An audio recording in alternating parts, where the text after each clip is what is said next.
2 правни и 7 физички лица заработија кривична пријава поради сомнение за злоупотреба при увоз и регистрација на луксузно возило Мерцедес Мајбах со фалсификувана документација. Според царината, настанот се случил во 2023 година, кога возилото било пуштено во сообраќај и регистрирано врз основа на лажни документи, при што државниот буџет бил оштетен за околу 1,9 милиони денари.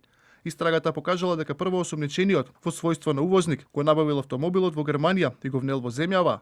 Второосомничениот, кој бил царински застапник и управител на шпедиторска фирма, изготвил фалсификувана фактура со пониска вредност на возилото, како и лажен доказ за потекло, со што значително се намалиле увозните давачки. Потоа ги лажирал и останатите документи, при што во делот на регистарски таблички ги внел оние што биле во важност пред увозникот да го купи возилото во Германија, а податоците за увозникот ги изменил со други. При увозното царинење на возилото наместо 3,9 милиони денари биле наплатени 2 милиони денари и со посредство на тројца цариници и еден полициски службеник, возилото со фалсификувани документи било пуштено во слободен промет и регистрирано. Од царината велат и дека лицата кои се опфатени со пријавата се товарат за слични дела и во други кривични пријави поврзани со увоз на автомобили и се отпуштени од работа минатата година. Во период од 1,5 година, секторот за контрола и истраги во царината до основното јавно обвинителство поднело вкупно 51 кривична пријава против 110 правни